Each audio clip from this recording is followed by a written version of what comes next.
नमस्कार, स्वागत है न्यूज 18 पंजाब हरियाणा में। मैं आपके साथ कुलदीप भारद्वाज। बुलेटिन की शुरुआत करेंगे दिवाली की तैयारियों के साथ। दिवाली की तैयारियों को लेकर बाजारों में खूब रौनक देखने को मिल रही है।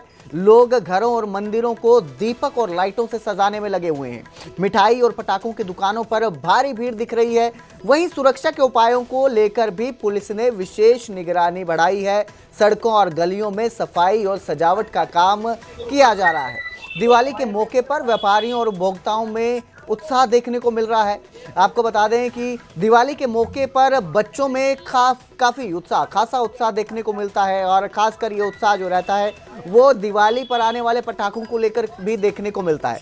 तो करनाल में अलग अलग प्रकार के पटाखे आए हुए हैं और लोग उसे खरीदते हुए भी नजर आ रहे हैं।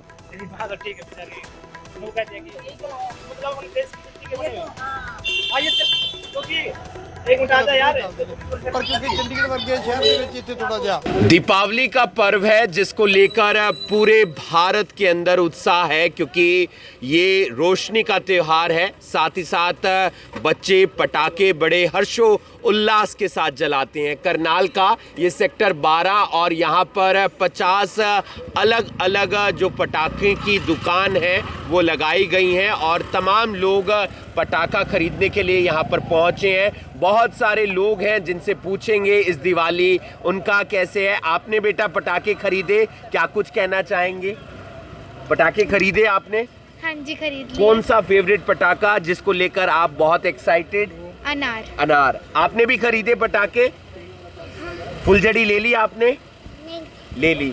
सर, क्या कुछ कहना चाहेंगे इस बार कैसे कैसे पटाखे आए हैं? कुछ दिखा दीजिए, कुछ बता दीजिए। सर, जैसे आपको पहले दिखाए गए थे, आपके वीडियो के बाद मतलब ऐसा हुआ है कि आप देख सकते हो क्या था और क्या है। जी। मगर अब दिख रहा है शाम को दोबारा जाना पड़ेगा, दोबारा सुबह भरना पड़ेगा, फिर ही काम चलेगा, वरना काम। बता दीजिए सर। अब जैसे ये आइटम है, ये आसमान में जाती है, ऊपर जाके एक ही बार में 12 बजते हैं। मतलब अलग वैरायटी है। अब काफी वैरायटियाँ शॉर्ट हो चुकी है, तो मैं सोच रहा हूँ दिखाऊंगी आपको। बहुत सारी वैरायटी आप देख सकते हैं यहाँ पर। मंकी अनार है, ये आप देख सकते हैं। मंकी अनार आया है इस बार अलग अलग तरह का। एक ये लॉयन वाला अनार जो है वो मार्केट में नया आया है। एक रावण वाला जो पटाखा है वो भी आया है। पबजी की गन आई है जो बच्चों का, ये डक वाली आप देख सकते हैं। और इस तरीके के तमाम पटाखे हैं, ये देख सकते हैं आप। शॉर्ट्स आए हैं। किस तरीके का क्रेज लोगों के अंदर पटाखों को लेकर? सर, क्रेज बहुत ज्यादा है इस बार, बहुत ज्यादा वाकई में। ये कौन सा अनार है सर? ये हनुमान जी का अनार है जी। पहले जलाओ फिर खेलो जी। और इसके साथ साथ एक लड़ी भी आई है सर, 5000 वाली। 5000 जो दूसरी लड़ी आती थी उसमें पोल्यूशन बहुत होता था। अब ये नहीं आई है, इसमें पोल्यूशन बहुत कम रहता है, ना बराबर ही रहता है। बिल्कुल, आप देख सकते हैं ग्रीन पटाखे हैं सर। सब totally green cracker sir, totally green cracker. बिल्कुल, तमाम पटाखे जो लगे हुए हैं, अलग अलग प्रकार के अनार यहाँ पर आए हुए हैं और खास तौर पर कार्टून से जुड़े हुए अनार काफी हैं। और आप देख सकते हैं ये अनार, ये भी अनार है। जैसे रावण है ना, ये वैसे ही है। मैं दिखाता हूँ। बिल्कुल अलग अलग प्रकार के पटाखे और बच्चे बड़े ही उत्साह के साथ इन्हें खरीदते हुए नजर आ रहे हैं। करनाल के अंदर दीपावली 20 तारीख को मनाई जा रही है और 19 और 20 2 दिन ये जो स्टॉल्स हैं वो लगाई गई हैं और अलग अलग स्टॉल्स पर अलग अलग लोग खरीदारी करते हुए नजर आ रहे हैं। पटाखों को लेकर बच्चों से लेकर बड़े में सभी में काफी क्रेज है। एक ये एप्पल वाला पटाखा जो इस बार काफी ज्यादा प्रचलित हो रहा है, लोग इसे खरीदते हुए नजर आ रहे हैं। पार्टी एप्पल, साथ ही साथ बच्चों के लिए ये एक गाड़ी वाला अनार आया है। स्काई शॉट हमने दिखा दिया है। इसके साथ साथ ये एक बड़ा अनार आया है जिसके अंदर हवाई में चक्री जाएगी और फिर अनार चलता हुआ नजर आएगा। क्रेज है पटाखों को लेकर बच्चों से लेकर बड़ों में और उसी के चलते प्रशासन ने इंतजामात किए हैं। दीपावली का पर्व है, खुशियों का पर्व है, रोशनी का पर्व है, लेकिन इस दीपावली पर थोड़ा सा कन्फ्यूज़न है कि दीपावली 20 अक्टूबर को मनाई जाए या 21 अक्टूबर को।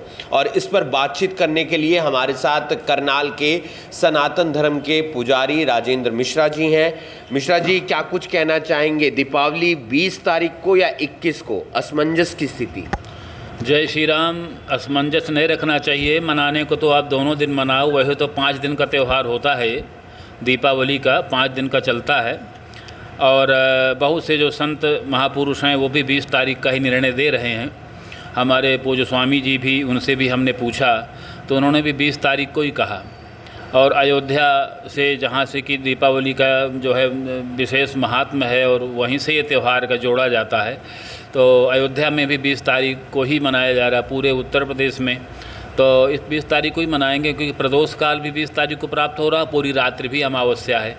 तो लेकिन कुछ का कहना है कि 21 तारीख को इसलिए दीपावली मनानी चाहिए क्योंकि जो सूर्योदय है वो 21 को अमावस्या में मिल रहा है, तो इसलिए 21 का त्यौहार। सूर्योदय का विचार हर त्यौहार में नहीं किया जाता है, हर व्रत में। कहीं चंद्रमा से लेते हैं, कहीं अगर चंद्रमा कोई व्रत होता है कि चंद्रमा को अर्घ्य देना है तो उसमें चंद्रमा की प्रधानता होती है। अगर अब पूर्णमासी का ही व्रत देखो, सत्यनारायण भगवान का व्रत है, हर महीने आता है वो, तो उसमें देखा जाता है कि पूर्णमासी अगर दोपहर बाद भी आ गई, शाम को भी आ गई है, तो व्रत उसी दिन होगा क्योंकि चंद्रमा को अर्घ्य उसी दिन दिया जाएगा। अब उसमें सूर्योदय कहाँ लिया गया है? तो करनाल में कब दीपावली आपके हिसाब से, सनातन धर्म मंदिर के हिसाब से?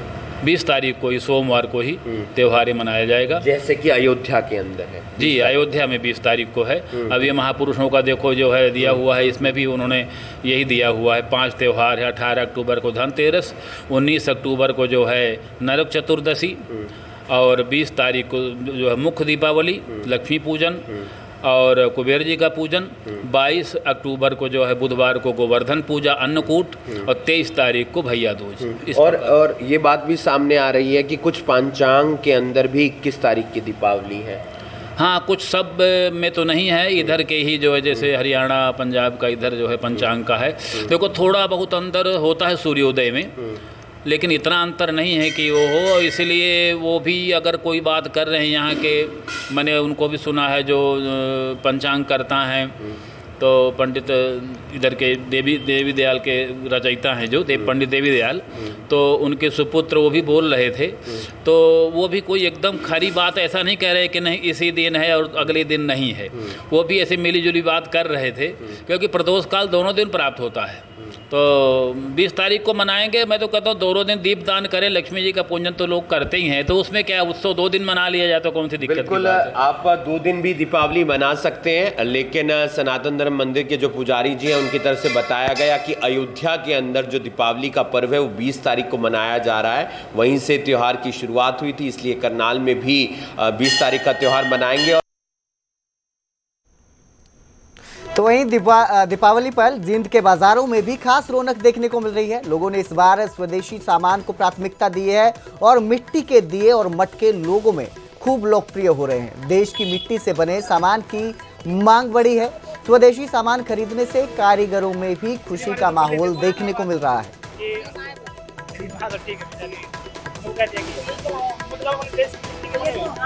बहुत बढ़िया है, आ रहे हैं जनसंख्या लेके जा रही है, सामान अच्छे से बिक्री हो रही है।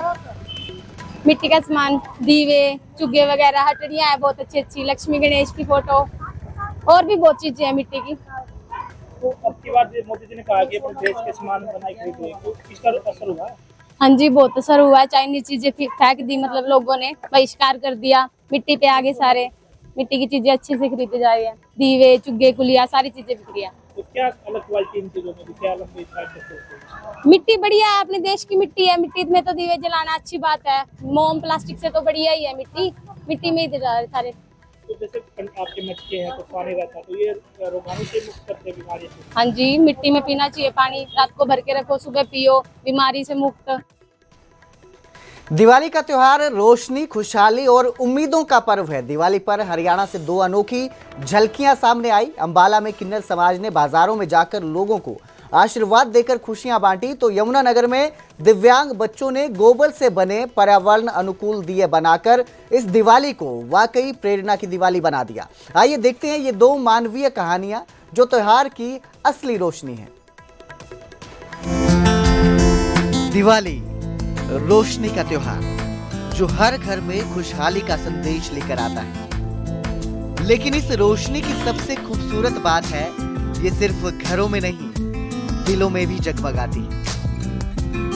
अंबाला और यमुनानगर से ऐसी ही 2 झलकियां सामने आई, जहां समाज के वे वर्ग जिन्होंने अक्सर भेदभाव और कठिनाइयों का सामना किया, उन्होंने इस बार अपनी चमक से सबको चौंका दिया। अंबाला में किन्नर समुदाय ने परंपरा और संस्कृति की उस विरासत को आगे बढ़ाया जो सदियों पुरानी है। दिवाली जैसे शुभ पर्व पर जब घर घर में लक्ष्मी पूजन की तैयारियां होती हैं, तब किन्नर समुदाय बाजारों और दुकानों में जाकर लोगों को आशीर्वाद देते हैं। उनके गीत और नाचते कदम लोगों के चेहरों पर मुस्कान बिखेरते हैं।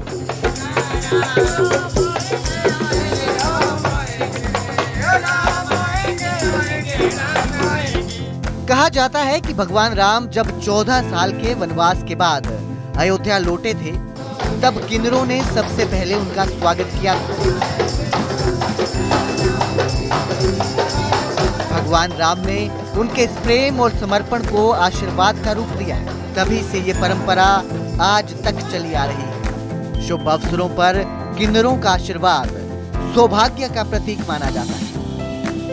किन्नरों को जब दिवाली के समय किन्नर आते हैं तो इनको दान जरूर देना चाहिए, क्योंकि इनका दान देने से, पैसा देने से बहुत जो है फल की प्राप्ति होती है।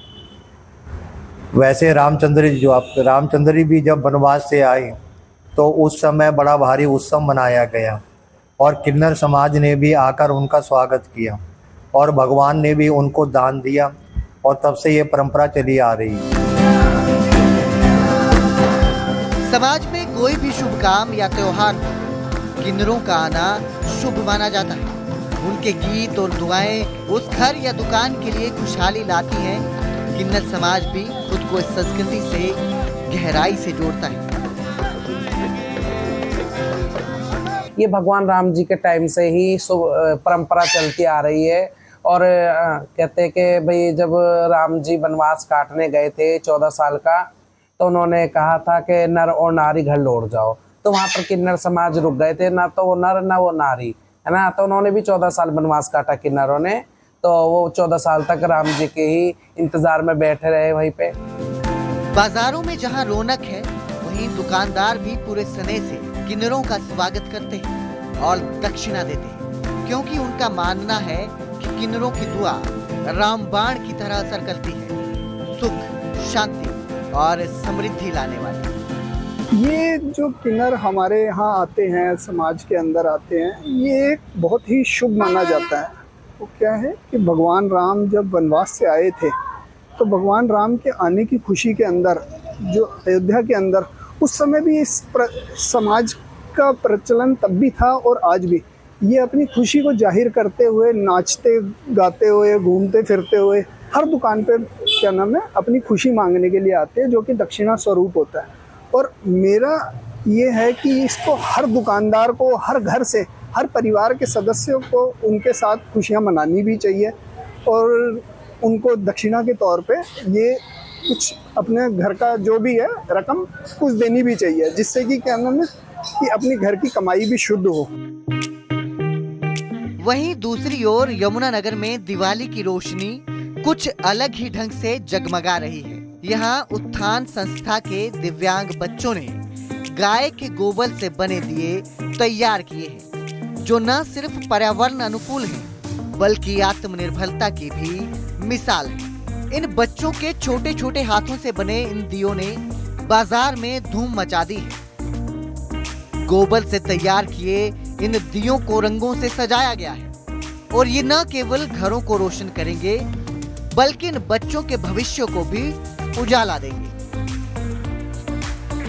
ये बच्चे दिव्यांग वर्ड बहुत अच्छा दिया है इसको, क्योंकि वो दिव्य लोग हैं। मतलब ये ऐसे लोग हैं जिनके पास स्पेशल एबिलिटीज हैं। मे भी कि वो हमारी तरह दिमाग नहीं रखते हैं, मे भी कि उनके हाथ पैर हमारी तरह काम नहीं करते हैं, बट भगवान ने उनमें कुछ ना कुछ टैलेंट बख्शा है और हम सिर्फ उस टैलेंट को जो भगवान ने उनको दिया हुआ है ऑलरेडी, हम उसको उभारने की कोशिश करते हैं। लोग अक्सर समझ लेते हैं कि कुछ नहीं कर सकते हैं, और ये संस्था सिर्फ ये काम कर रही है कि इनके अंदर जो भी भगवान ने क्षमता दी है उस क्षमता को उभारने की और इनको अपने पैरों पे खड़ा करने की। संस्था का कहना है कि ये वही बच्चे हैं जिन्हें समाज कभी बोझ समझता था, लेकिन आज ये बच्चे लाखों का कारोबार कर रहे हैं। इनसे प्राप्त होने वाला सारा धन बच्चों की देखभाल और उनके पुनर्वास पर खर्च किया जाता है। दिवाली पर जहां किन्नरों के आशीर्वाद से लोग समृद्धि की कामना कर रहे हैं, वहीं यमुनानगर के ये बच्चे मेहनत और आत्मविश्वास की मिसाल बनकर दिखा रहे हैं कि रोशनी केवल दियों से नहीं, इंसानियत से भी फैलती है। अंबाला के किन्नर और यमुनानगर के ये बच्चे दोनों ने अपनी अपनी तरह से दिखा दिया कि असली दिवाली वही है जहां उम्मीदें जलती हैं, दिल रोशन होते हैं और समाज एक साथ मुस्कुराता है। अंबाला से कृष्ण पाली के साथ यमुनानगर से परवेज खान की रिपोर्ट, न्यूज़ 18 पंजाब हरियाणा। और अब जिक्र करेंगे चरखी दादरी का, जहां वर्दी में शराब बांटने वाले एसएचओ पर कार्रवाई हुई और इसे सस्पेंड कर दिया गया। लघु सचिवालय परिसर में शराब और मिठाइयां बांटी गई थी, जिसका एक वीडियो सोशल मीडिया पर खूब वायरल हुआ। पुलिस का शराब वितरण वीडियो सामने आने के बाद एसपी ने इस पूरे मामले में संज्ञान लिया और अन्य कर्मचारियों की संलिप्तता की भी जांच शुरू कर दी है। दरअसल एक वीडियो सामने आया था जिसमें वर्दी में शराब बांटती पुलिस नजर आ रही थी। लघु सचिवालय परिसर का ये पूरा वीडियो बताया जा रहा था, जिसमें शराब और मिठाई के डब्बे बांटते पुलिसकर्मी नजर आ रहे थे। सिटी एसएचओ डिब्बों में शराब की बोतल डालते दिखाई दिए, जिसके बाद निजी और सरकारी गाड़ियों में ये सामान रखा गया। इसकी जो शिकायत है अधिवक्ता ने दी। कार्यशैली पर सवाल उठाए पुलिस की और पुलिस के खिलाफ शिकायत कर विभागीय कार्रवाई की मांग की थी और अब एक्शन हुआ है और एसएचओ को जो इस वीडियो में नजर आ रहा है उसे सस्पेंड कर दिया गया है।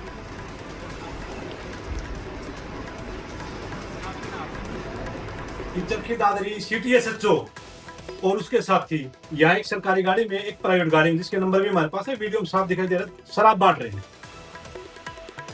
एक थैले में डिब्बा, उसी थैले में एक दारू की बोतल और रजिस्टर भी मेंटेन कर रहे हैं कि किस चीज को देनी है और वो चीजें चल रही हैं, जिसकी सारी वीडियोग्राफी है।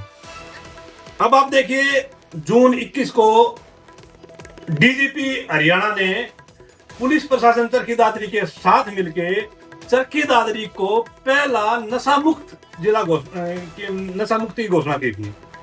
हमने अगले दिन एक लेटर लिखा था डीजीपी के नाम, इसमें काफी सरपंच भी थे, ऊपर हमने लिख दिया था चरखी दादरी को नशा मुक्त घोषित किए जाने से संबंधित झूठी घोषणा है और वास्तविकता से परे है।